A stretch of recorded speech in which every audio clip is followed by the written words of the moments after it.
إن الحمد لله نحمده ونستعينه ونستغفره ونستهديه ونعوذ بالله تعالى من شرور أنفسنا ومن سيئات أعمالنا.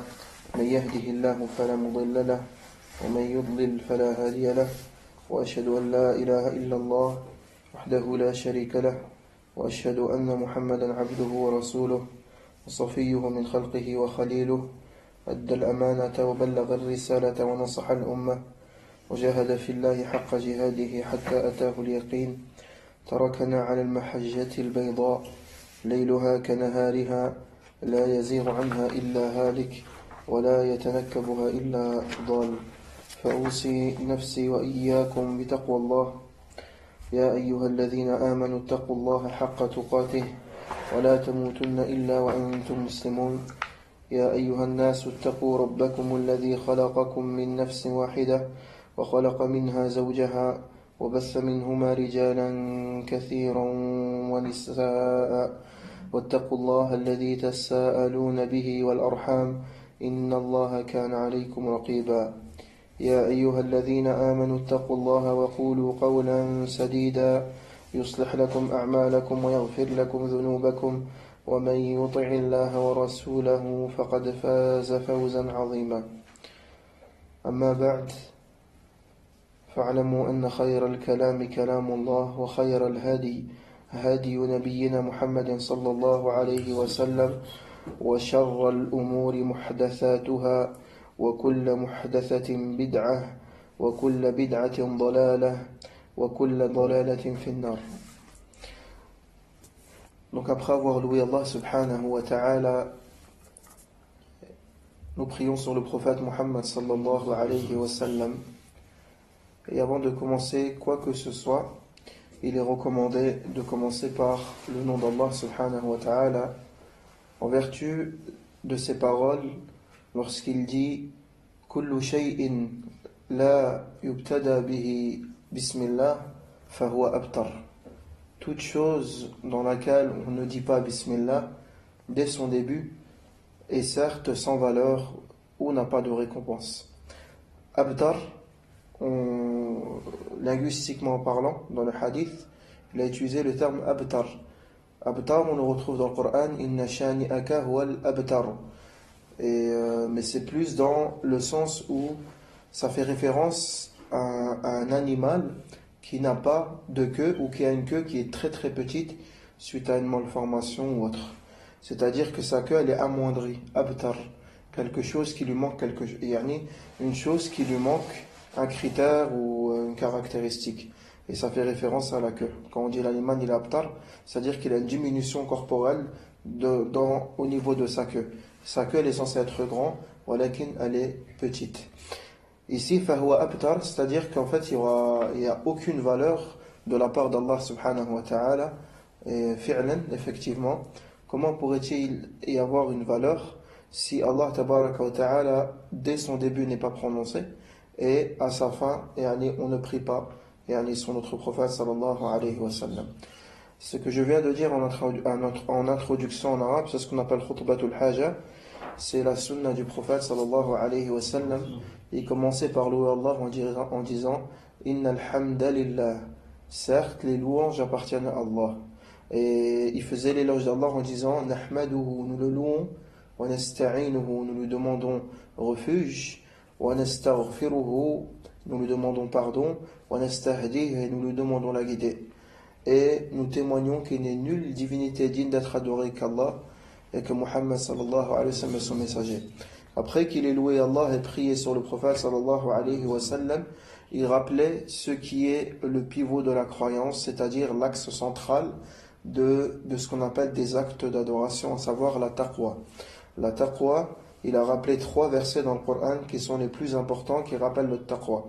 Bien sûr, pourquoi il n'a pas rappelé tous les versets qui désignent le taqwa dans Khutbatul Haja? Tout simplement parce qu'il y en a énormément, et dans la tradition du prophète sallallahu alayhi wa sallam et à travers sa sagesse, on apprend qu'il disait beaucoup de choses en peu de mots, et il essayait de condenser le sujet, l'objectif étant que tout le monde comprenne et que personne s'en lasse. Donc il rappelait uniquement avec 3 versets en disant, les 3 versets qui sont connus, Ali Imran, Al-Nisa, et dans le Mu'minun. Ces 3 versets-là nous appellent à craindre Allah subhanahu wa ta'ala. Et aussi avant chaque assise, parmi les sunan qui sont recommandés de faire avant de débuter une assise, c'est de dire Bismillah, comme on a dit, car toute chose qui ne commence pas par Bismillah n'a pas de valeur. De louer Allah subhanahu wa ta'ala en disant, juste ne serait-ce qu'en disant Alhamdulillah. Je ne sais pas si vous regardez, vous écoutez quelques fatwas des ulama contemporains ou anciens, mais la plupart des gens en étant manuscrites, lorsqu'on leur pose une question, ils disent toujours louange à Allah et ensuite ils répondent. Ils disent Alhamdulillah et ils répondent. Et il suffit simplement de dire Alhamdulillah pour commencer à introduire, et ça c'est largement suffisant. Voilà qu'ils sont dit khutbatul haja, le serment du besoin, comme ce qu'on a dit tout à l'heure, c'est encore mieux, comme le prophète sallallahu alayhi wa sallam le disait, car elle est complète.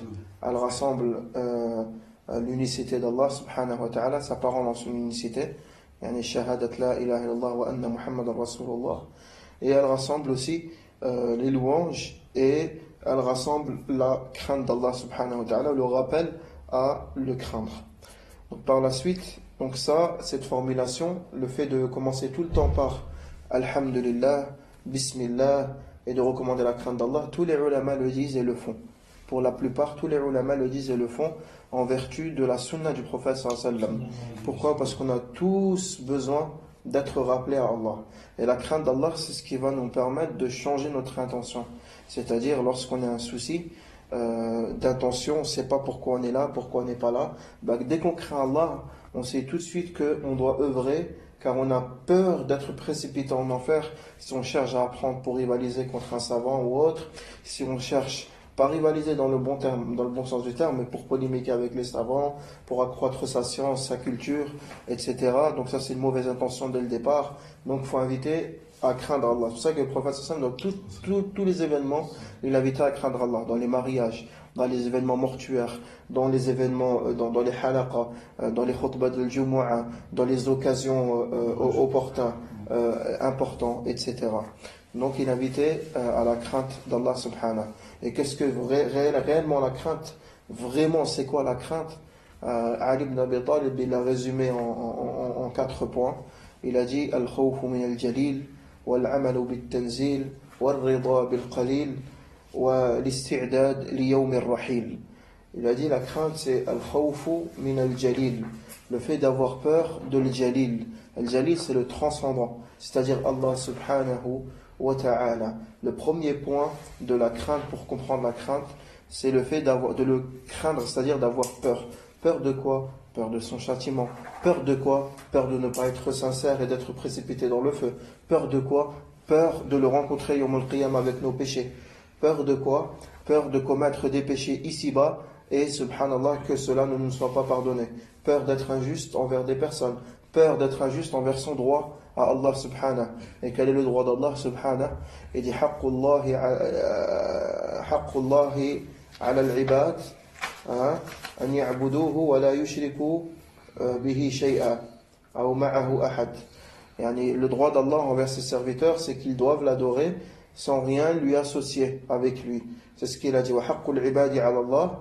Et le droit des serviteurs, bien sûr, on a un droit envers Allah subhanahu, car lui, le Tout-Puissant, sa majesté, il a décidé qu'on ait un droit sur lui. Notre droit, c'est que si on applique ce droit-là, si on est redevable du paradis et on est repoussé de son châtiment.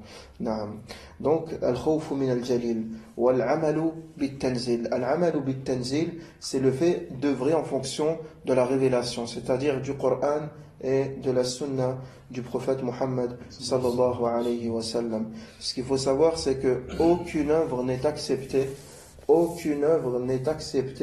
si 2 conditions au préalable ne sont pas s'il n'y a pas 2 conditions préalables. Et ces 2 conditions-là avant une œuvre. Quand on dit une œuvre, on parle de l'adoration, d'accord? C'est-à-dire quand on fait quelque chose pour Allah, un acte, un culte pour Allah, il faut 2 conditions pour qu'elle soit acceptée, d'accord? La première condition, qu'on soit sincère dans l'action, et l'ikhlas. Et la deuxième condition, c'est al-mutaba'a, la conformité en la sunna du prophète sallallahu alayhi wa sallam. Donc ça, et la conformité au Coran et à la sunna du prophète sallallahu alayhi wa sallam. Donc aucune action est agréé auprès d'Allah, même si l'intention est bonne, tant que l'action elle est mauvaise. Et l'exemple en cela, c'est une personne qui est trop sincère et qui aime Allah, souhaite prier la prière de Dhuhr, 5 rak'at, donc son intention elle est bonne, ou alors que son action elle n'est pas bonne, car il a innové dans ce cas-là. Et le prophète sallallahu alayhi wa sallam a dit que Dhuhr c'était 4 rak'at, et lui il a envie de faire 5 ou 6 rak'at. Donc cette personne-là, son action elle n'est pas agréée par Allah, elle est rejetée, car tout ce qui est en dehors de la sunna du prophète sallallahu alayhi wa sallam, c'est une innovation, et toute innovation est vouée à être rejetée comme le prophète Muhammad sallallahu alayhi wa sallam, il a dit dans le hadith authentique. Donc c'est al-ikhlas wal-mutaba'a, donc l'unicité et la conformité en la sunna du prophète Muhammad sallallahu alayhi wa sallam. C'est ça, la sincérité. Wal-mutaba'a, la conformité. Donc lorsque Ali ibn Abi Talib il a cité la taqwa, il a dit al-khawfu min al-jalil, yani la peur de al-jalil, du transcendant Allah azza wa jal, wal-amalu bit-tanzil, yani œuvrer en fonction du Coran et de la sunna. C'est-à-dire qu'on n'a pas le droit d'œuvrer en dehors du Coran et de la sunna. Vous comprenez, on n'a pas le droit d'œuvrer avec la Bible et la sunna, la Torah et la sunna. Donc nos deux références primaires, c'est le Coran et la Sunna. Al-amalu bit-tanzil, al-khawfu min al-jalil, al-amalu bit-tanzil, wal-rida bil-qalil. Et la satisfaction dans le peu.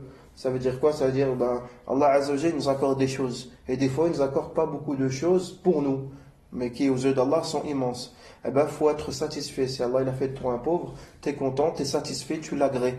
T'as tamponné, t'as dit, ok, j'accepte. C'est ça la crainte d'Allah. Parce que tu sais qu'on est nous les indigents et Allah Ta'ala c'est lui le riche. Être satisfait du peu qu'on a, alors qu'on a énormément de choses. C'est-à-dire qu'Allah nous a donné des yeux, une bouche, des oreilles, des pieds, il nous a donné le goût, l'essence, etc. Donc ça c'est déjà énorme. C'est-à-dire que des fois il y a des gens, souvent ils se plaignent. Quand ils sont bien, ils se plaignent moins que quand ils n'avaient pas beaucoup de choses, quand ils n'ont pas beaucoup de choses. Voilà, dès qu'ils n'ont pas beaucoup de choses, qu'est-ce qu'ils font? Ils ne se montrent pas satisfaits. Ils désirent tout le temps voir plus. Et ce qui résume cela, un petit peu, c'est le hadith du prophète sallallahu lorsqu'il a dit que Bani Adam, il est trop gourmand. Dans un hadith, il a dit, Bani Adam, il n'est jamais satisfait. Il a dit, et rien ne le rendra satisfait ou ne le comblera, si ce n'est at-turab. Il a dit, si ce n'est le sable qu'il avalera, qui remplira sa bouche ou son ventre. Dans le hadith, ça veut dire que Bani Adam, il veut toujours demander. Et vous connaissez le hadith du dernier homme entré au paradis, quand il va dire c'est bon, ça me suffit, Allah. Et Allah, quand il va lui montrer d'autres trucs, il va dire Allah, je veux ça, je veux ça, je veux ça. Et Allah, il va en rigoler. Et il va dire, le Bani Adam, il est jamais satisfait, il veut toujours plus. Donc, al-rida bil-qalil, quelqu'un qui craint Allah, il est dans cette zone, dans cette optique, c'est-à-dire qu'il est satisfait dans tout ce qu'Allah lui donne. S'il ouvre son frigo, il voit il y a une bouteille d'eau, il n'y a pas des boissons gazeuses ou des boissons sucrées, il est satisfait. Il ne dit pas pourquoi. Voilà. Al-rida bil-qalil, wal-isti'dal li yawm ar-rahil, c'est-à-dire de se préparer pour yawm ar-rahil, le jour du jugement dernier, pour ce voyage-là, qui sera très très très difficile. Parce qu'il faut savoir, nous sommes juste en train de faire nos bagages, on n'a pas encore voyagé. Ce qu'il faut savoir, c'est l'isti'dad, la préparation pour le voyage. La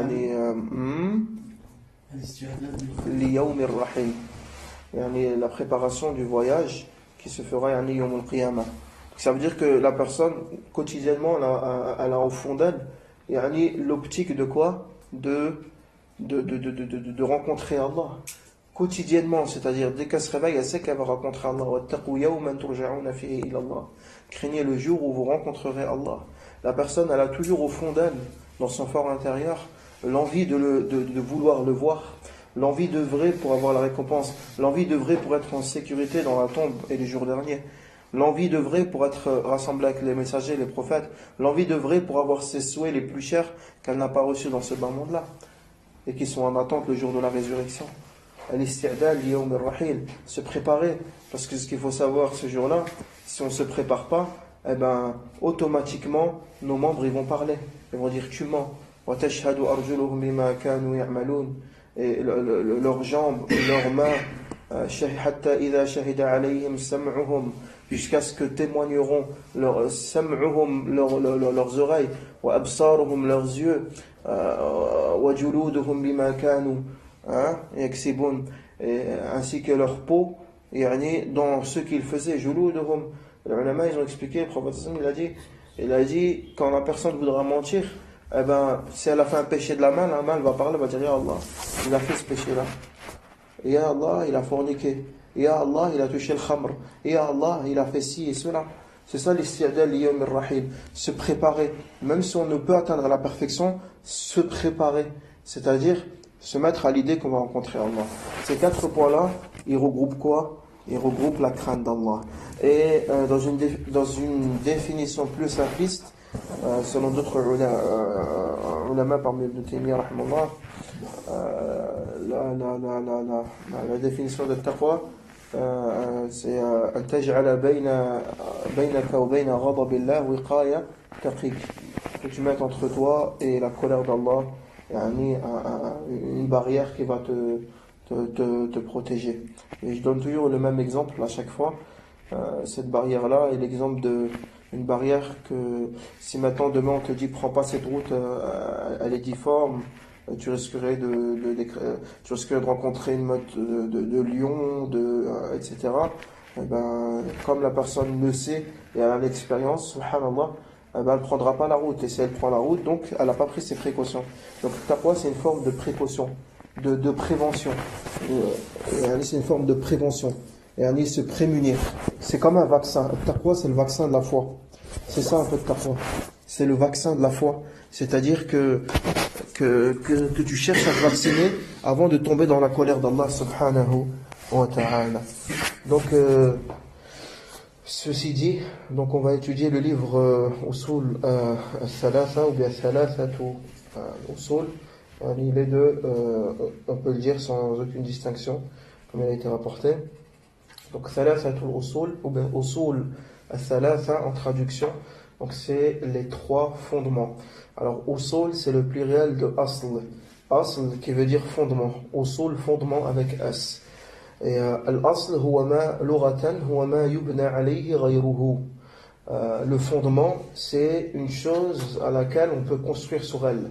Un fondement c'est une chose à laquelle on peut construire sur elle, c'est-à-dire des bâtisses. Et on peut bâtir au-dessus d'elle, comme les piliers. Une fois qu'on a mis les fondations d'une maison, on peut mettre le toit, les murs, etc. Mais s'il n'y a pas de fondement, on ne peut pas mettre. Pourquoi? Qu'est-ce qui se passe après? Si on met que du placo, on met que des briques et il n'y a pas de fondement en bas, le moindre tremblement de terre, la maison, elle s'effondre, ou le moindre tremblement, la maison ne reste pas ou elle ne sera pas stable. Donc il faut des fondements, il faut que ça soit solide. Donc l'asl, c'est le singulier de usul. Usul al-thalatha, les 3 fondements. Donc ici, dans l'épître du cheikh, l'auteur de cette épître-là s'appelle Muhammad ibn Abdil Wahhab al-Najdi. Donc Muhammad ibn Abdil Wahhab.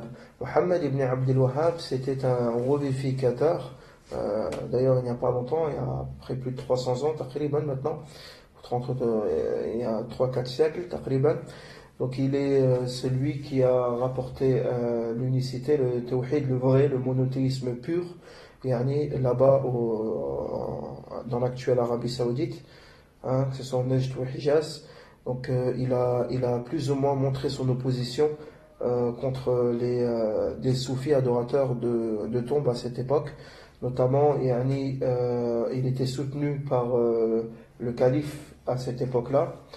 Et du coup, il leur a sermonné de délaisser ces actes de shirk à travers l'écrit, à travers les ouvrages, à travers l'intellect, et aussi à travers Kitab Allah wa Sunnatih, le livre d'Allah et sa Sunna.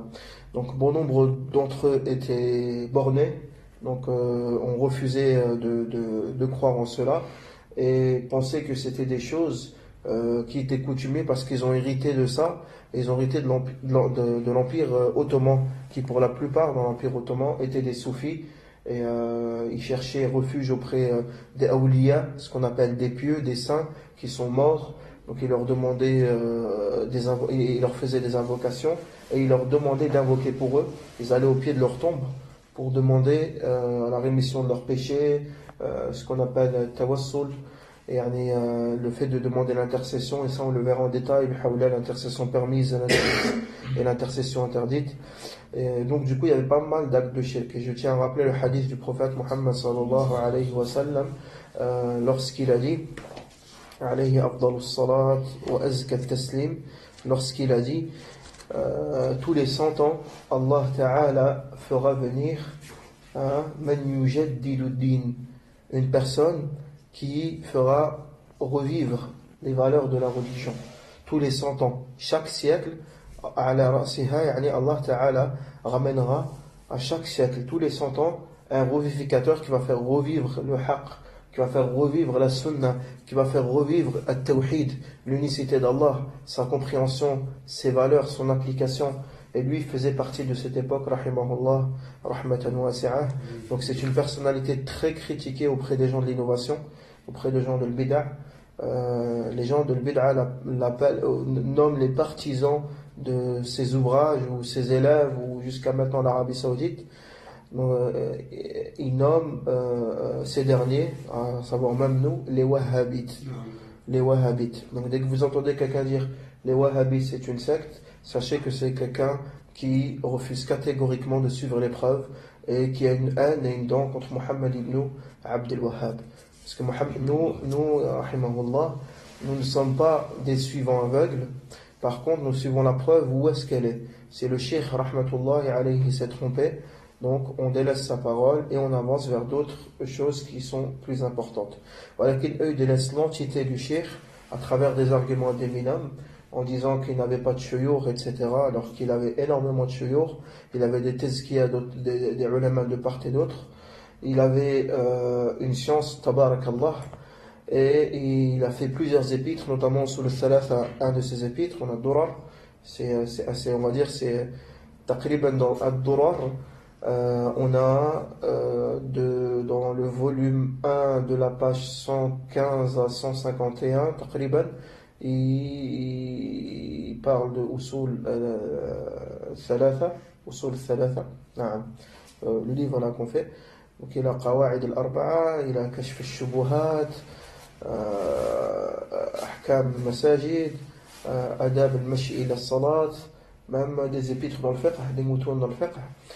Ala kulli hal, c'est un revivificateur, surtout dans la aqidah. Donc il n'était pas apprécié, donc il causait une espèce d'allergie auprès des gens d'innovation. Et vous allez voir par vous-même, dans tout ce qu'il dit, c'est Qala Allah, Qala al-Rasul, et il essaye de chercher le haqq du mieux qu'il peut. Imaginez-vous, déjà à cette époque, c'était presque impossible de prêcher ouvertement face à des gens qui commettent ouvertement des actes de shirk. Et à cette époque, il ne faut pas oublier que l'Arabie Saoudite était sous l'emprise de l'Empire Ottoman, donc très très très difficile de dire quelque chose. Donc ils allaient devant le Médina, au pied de la tombe du prophète sallallahu, car c'est là-bas où il est enterré, et ils se prosternaient devant sa tombe, et ils demandaient l'intercession, Ya Muhammad i'tina kada, Ya Muhammad i'tina kada, wa kada, wa kada. Et donc, alhamdulillah, Allah Ta'ala a fait venir un revivificateur. Donc au début de son épître, Usul al-Thalatha, il a fait cela justement pour enraciner la aqidah, dans les cœurs des faibles d'esprit et de ceux qui questionnent sur la aqidah. Pourquoi a-t-il fait ça? Est-ce que c'est parce que il manquait des ouvrages à cette époque et que les gens n'étaient pas formés? Non. Il y avait beaucoup d'ouvrages, notamment Aqidatul Wasatiyya de l'imam Ibn Taymiyyah. Il y avait Imam Ibn Ahmad, rahimahullah, qui avait déjà fait des livres qui se véhiculaient un peu partout. D'autres ulama, que c'est Ibn al-Hanbali, d'autres muhim qui parlaient de l'Aqida, qui ont Ibn Taymiyyah, rahimahullah, Ibn al-Qayyim. Par contre, en fait, lui, son rôle, c'était plus de condenser, de simplifier la croyance aux gens de la masse. C'est-à-dire, voilà, c'est sous forme de matn. Si tout le monde l'apprend et ont connaissance de ces moutons-là, alhamdulillah, ils ne pourront pas s'égarer. Quand quelqu'un dit innovation, et je tiens à rappeler, à suite de rappel, qu'est-ce qu'une personne qui innove? Une personne qui innove, c'est quelqu'un qui ramène une chose nouvelle dans l'adoration, dans le culte. Et je dis bien dans le culte. الذي أحدث ما لم أتى به النبي صلى الله عليه وسلم في العبادة. C'est dans le culte, c'est pas dans les choses mondaines. Parce que des gens disent, vous dites bid'a, bid'a, bid'a, ils aiment dire ça. Ils disent, oui, mais la voiture, elle est bid'a, les chauffages, c'est bid'a, les tapis des mosquées, c'est bid'a, parce que le prophète se prosternait sur le sable. On dit non, ça rentre pas dans le culte. Ça, c'est ce qui va aider, donner un plus dans le culte. Les lumières, c'est la même chose. Voilà, quand ça rentre dans le culte, exemple, tu dis, il est recommandé de dire une dua, que celui qui l'a dit, il rentrera au paradis et il verra le prophète en rêve. Ça n'existe pas. Pourtant, il y a des soufis tijani, ils le disent, comme dua al-fath. Allahumma fatiha lima uliqa al-khatima lima sabaqa al-nasra bil-haqq wal-haqq wal-hadi ila sirat al-mustaqim wa ala alihi wal-haqq wa ala alihi al-haqq. يقبله العلي العظيم نحوها تقريبا هكذا. Et si tu dis cette dua tous les jeudis ou tous les lundis, Allah Ta'ala te pardonnera de tes péchés. C'est une dua qui n'a pas été transmise par les hadiths, mais de shir en shir, de Jibril jusqu'au shir, le shir par le wali. Donc ça va vraiment dans de l'ésotérie, dans des choses qui reflètent pas le Coran et la Sunna. Donc chacun dit ce qu'il veut de nos jours. Comme à l'époque de Mohammed ibn Abdul Wahhab, chacun pouvait dire ce qu'il voulait. Chacun pouvait se prétendre ce qu'il était, ce qu'il voulait dans la religion. Personne, il était là pour dire non, il y a haqq, il y a batil. Lui, il est venu, Mohammed ibn Abdul Wahhab, il a fait stop, il y a l'aqida, on ne peut pas adorer autre qu'Allah. Et il a ramené les dalils. Et il a dit, si vous voulez parler, parlez à ça. Parlez à ces livres-là. Parlez à cette argumentation-là. Réfutez ces argumentations-là. Moi, vous pouvez me réfuter autant que vous voulez. Voilà, que réfuter la parole d'Allah. Subhanahu wa ta'ala. Et jusqu'à maintenant, alhamdulillah, cette aqidah a été préservée d'Ahl Sunnah wal Jama'a en Arabie Saoudite actuelle et dans beaucoup des pays, notamment le Maghreb, un peu partout. Alhamdulillah. Et donc, contrairement à ce que les gens disent ou les médias, la aqidah wahhabite, c'est une aqidah extrémiste, etc., c'est faux. Dites-vous tout le temps que chaque fois qu'on va vous dire que c'est une aqidah extrémiste, c'est là où vous êtes visé. Là où tout le monde est contre toi, en termes de credo, en termes de dogme, dis-toi que tu es dans le haqq. Car Ali ibn Abi Talib, il a dit, si tu veux savoir qui est dans le haqq, regarde où est-ce que les flèches se dirigent. Regarde où est-ce que les flèches se dirigent. Donc c'est une personnalité très très critiquée, notamment par la secte des Ahbash, par les néo-jahmites qui se disent ash'arites contemporains, mais qui n'ont rien à voir avec l'ash'arisme, malheureusement. Et encore d'autres et d'autres et d'autres et d'autres et d'autres. فعلى كل حال avant de commencer, parce qu'on ne le fera pas aujourd'hui, l'introduction. Donc voilà, c'était l'introduction de son épître, Usul al-Thalatha. Donc le cheikh commence par اعلم رحمك الله أنه يجب علينا تعلم 4 مسائل. الأول العلم لله لا الأول العلم c'est ça. الأولى العلم وهو معرفة الله ومعرفة نبيه ومعرفة دين الإسلام بالأدلة. والثاني العمل به. والثالث الدعوة إليه. والرابع الصبر على الأذى فيه. والدليل قوله تعالى أعوذ بالله من الشيطان الرجيم بسم الله الرحمن الرحيم والعصر إن الإنسان لفي خسر إلا الذين آمنوا وعملوا الصالحات وتواصوا بالحق وتواصوا بالصبر. قال الشافعي رحمه الله وما أنزل الله على حجة على الخلق إلا هذه السورة لكفتهم. Donc c'est ce qu'on va voir ça la semaine prochaine bihawlillahi ta'ala. Donc c'était une traduction rapide de la biographie de Cheikh Mohammed ibn Abdul Wahhab, de la terminologie de l'innovation, à savoir c'est tout ce qui est rajouté en termes de nouveau, en termes d'hérésie dans le culte. Dans quoi? Dans le culte. Ce que le prophète n'a ni recommandé, ni n'a fait, ni n'a cité, pas même les compagnons. Donc une dernière chose concernant l'innovation, c'est de là les gens d'innovation jouent avec la terminologie, les appellations, dans le fait qu'ils disent Omar il a innové une chose que le prophète n'a pas fait. Et donc ces gens-là, ils vont te ramener un hadith du prophète sallallahu alayhi wa sallam qui dit Man sanna sunnatan hasanatan, celui qui fait revivre une sunna hasana, une bonne sunna, il aura la même récompense que ceux qui la suivent. D'accord? Qu'est-ce que ça veut dire? Donc ça, les gens de l'Bid'a utilisent ce hadith pour dire que le prophète sallallahu alayhi wa sallam aurait dit que celui qui fait une bonne innovation, il sera récompensé.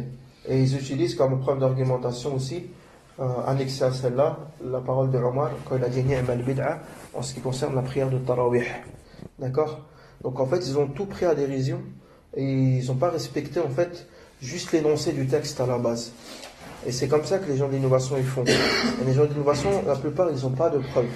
et il philosophe à travers la raison sur les textes. Il philosophe à travers la raison, l'outil de la raison sur les textes. Alors que le hadith, si tu le prends, que tu as un minimum d'arabe, le prophète sallallahu alayhi wa sallam a dit Man sanna sunnatan hasana. Il n'a pas dit Man ibtada'a bid'atan hasana. Man sanna sunnatan hasana. Yani celui qui fait revivre une bonne sunna. Ça veut dire tout simplement que le prophète sallallahu alayhi wa sallam l'a fait, l'a recommandé, des gens n'ont pas pensé, et quelqu'un a dit moi j'ai vu le prophète sallallahu alayhi wa sallam le faire. Donc en fait c'est basé sur une trace du prophète sallallahu alayhi wa sallam, une recommandation du prophète sallallahu alayhi wa sallam, un fait du prophète sallallahu alayhi wa sallam. Vous voyez la différence, la sunna et la bid'a? La sunna ça a été fait ou approuvé. La bid'a ça n'a ni été fait ni approuvé. Et Omar ibn Khattab, alors pourquoi il aurait-il fait tarawih que le prophète ne l'a pas fait sallallahu alayhi wa sallam? Il aurait dit à la fin ni'mal bid'a. Il a dit quelle bonne bid'a est-elle? Yani le fait parce qu'il a rassemblé tout le monde, Omar. Ça vient de Omar, là, les tarawih que vous voyez maintenant, le masjid et tout ça. Déjà à la base il y a deux éléments, deux réponses. Le prophète sallallahu alayhi wa sallam il a dit dans un hadith alaykum bi sunnati wa sunnati al-khulafa ar-rashidin al-mahdiyyin. Accrochez-vous à ma sunna et à la sunna de qui? Des califes bien guidés. Omar c'est un calife ou c'est pas un calife? Il est bien guidé ou il n'est pas bien guidé? Donc tout ce qu'il fera Omar, on le suit comme si c'était le prophète sallallahu alayhi wa sallam qui l'avait dit. Car Omar, le prophète sallallahu alayhi wa sallam il a dit s'il y avait un prophète après moi, ça aurait été qui? Omar. Après les gens vont dire oui d'accord, là son sur Omar il a dit qu'il y a une bonne bid'a, mais Omar il l'a dit au sens linguistique, pas au sens religieux. C'est comme s'il dit ah quelle bonne chose, quelle bonne innovation, mais il n'a pas dit quelle bonne hérésie dans le culte. Pourquoi? Et qu'est-ce qui prouve cela? Quelqu'un va dire mais qui t'a dit que toi tu as raison? Moi aussi je peux l'interpréter comme ça. Alors on lui dit at-tarawih existait bel et bien à l'époque du prophète sallallahu alayhi wa sallam dès son vivant, mais il le faisait qu'avec un cercle restreint parmi les compagnons dévoués, et il ne voulait pas que ça se propage tout de suite, étant donné que ce serait une charge lourde pour la Ummah. Et comme c'est une charge lourde pour la Ummah, il a préféré se cacher et même voire même arrêter le tarawih et que chacun prie dans ses maisons et dans ses demeures. Et c'est à que Omar, quand il est venu, de par sa force, sa notoriété, il a rassemblé tout le monde, il a dit Yallah, c'est l'heure de tarawih. Donc Omar, qu'est-ce qu'il a fait? Il a fait revivre une bonne innovation ou il a fait revivre une sunna? Est-ce que c'est clair? Vous voyez la différence entre l'épreuve et ceux qui ne suivent pas l'épreuve. هذا والله تعالى أعلم. أسأل الله تعالى أن يعلمنا ما ينفعنا وأن يزيدنا علما وأن يجعلنا ونسأل الله تعالى أن يجعلنا من الذين يتبعون القول فيتبعون أحسنه، من الذين يسمعون القول فيتبعون أحسنه، أولئك الذين هداهم الله وأولئك هم أولو الألباب. وصل اللهم على نبينا محمد وعلى آله وصحبه أجمعين.